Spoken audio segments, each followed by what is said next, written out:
Banyak yang bilang dia itu nggak tahu diri. Gue mah setuju banget dibilang nggak tahu diri sama nggak tahu diuntung ya. Ini bukannya gimana-gimana. Farel nih dengerin ya. Silahkan aja kalau misalnya lo emang nggak kuat lo keluar dari itu sekolah, silahkan. Karena yang rugi juga bukan gue, yang rugi itu elu. Cuma nih masalahnya Farel yang menjadi orang-orang itu kesel adalah lo playing victim. Yang minta aku klarifikasi tentang Farel.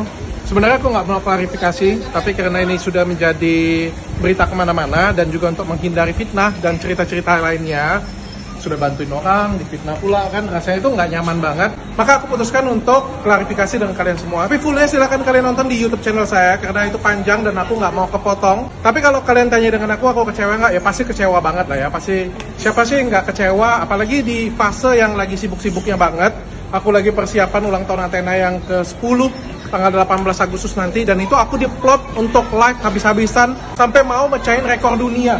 Jadi aku lagi persiapan matang banget, tapi ya jadi sempat kepikiran dan kayak nggak penting gitu ya. Sudah bantuin orang, ujung-ujungnya apa ya, kepikiran hal yang nggak penting. Tapi ya udahlah, nggak apa-apa. Iya, aku pengen buat video itu berdua dengan Farel untuk menghindari fitnah juga, dan ya pamitan baik-baik lah. Tapi ternyata Farelnya kabur dan aku nggak tahu dia ada di mana. Padahal aku sudah beliin tiket, sudah mau diantarin oleh stafku, tapi dia sudah tidak ada di tempatnya. Dan ada beberapa barang juga yang terbawa di dia, tapi it's okay lah, nggak jadi masalah. Silahkan kalian nonton aja di YouTube channel saya. Semoga ini menjadi pelajaran bagi saya dan bagi banyak orang juga. Tapi terima kasih bagi kalian semua yang sudah banyak dukung saya. Ini saya lagi ada di China, meeting untuk persiapan ulang tahun Athena tanggal 18 Agustus nanti ya, live heboh-hebohan. Jadi bagi kalian semua, ampuh gak tuh ya? Disuruh ganti 40 juta ku, duit dari mana? Jual ginjal.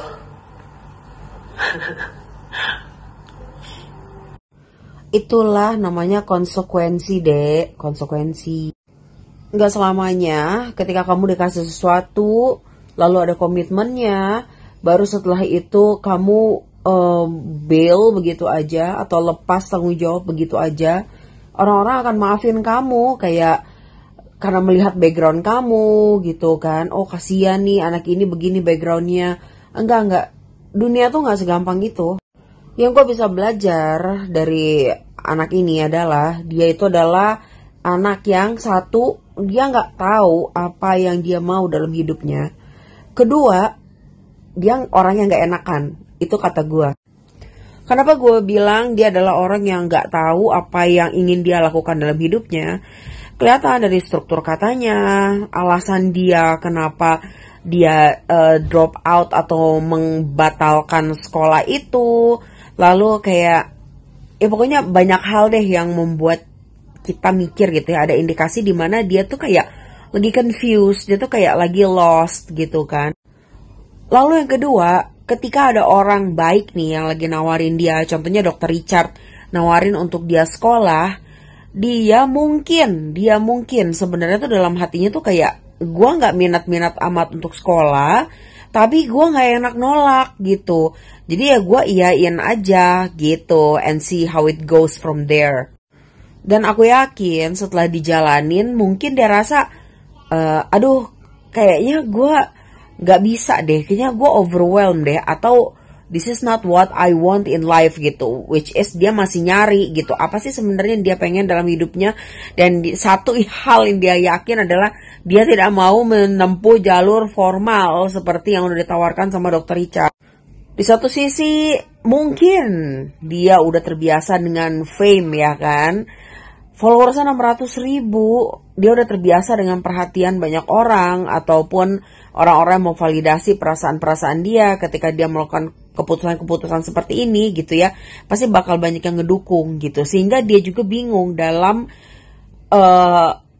membuat keputusan gitu.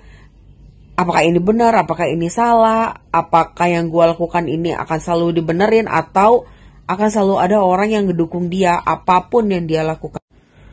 Jadi kalau Dr. Richard tiba-tiba minta uang itu kembali lagi, ya menurut gue wajar-wajar aja gitu. Walaupun dia sih gak butuh uang cuman segitu tuh, dia gak butuh. Ini adalah bentuk konsekuensi, dimana dunia itu memang kayak gitu deh.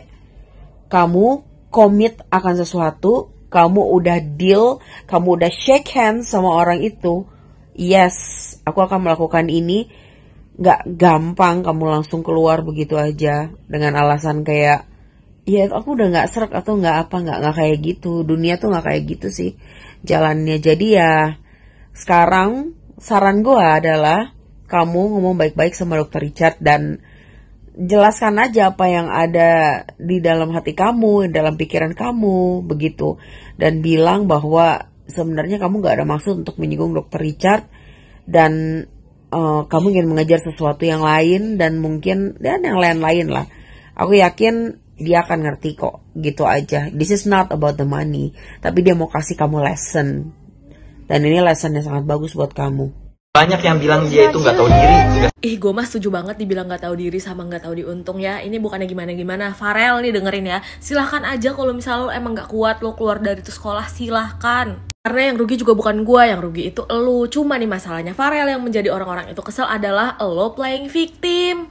Lo bikin VT bilang kalau misalnya ditagih sama Dr. Richard semua biaya yang udah dikasih puluhan juta itu kan segala macam, gimana cara bayarnya, jual ginjal dan lain-lain. Yang bikin rame kan lo Farel. Karena kan sebenarnya lu bisa ngebahas itu berdua aja sama Dr. Richard, mintalah keringanan, mintalah apa, kasihlah penjelasan dan lain segala macam. Lagi pula menurut gue ya nih, duit puluhan juta buat Dr. Richard mah kecil. Dia nagih balik duitnya kayak gitu juga mungkin biar lu tuh berpikir dua kali kalau misal lu pengen pergi gitu loh. Ini masa depan lo nih udah terang loh Farel, udah ada yang mau bantu lo ya kan. Kalau misalnya pun lu nggak bisa seperti yang dia inginkan, jadi dokter atau apalah itu ya, lu kan bisa ngomong gitu loh, kayaknya aku nggak sanggup deh, karena emang nggak semua manusia itu sanggup jadi dokter gitu kan, otaknya nggak sepinter itu. Mungkin saat ini lu ngerasa kayak udahlah gue bisa cari duit kok dari TikTok, buka endorse dan lain-lain. Cuma nih masalahnya Farel, nanti 10 tahun ke depan, 15 tahun ke depan lu akan menyesal dengan keputusan yang lu buat sekarang. Itu yang orang-orang lagi pada greget mencoba untuk ngasih tahu lu.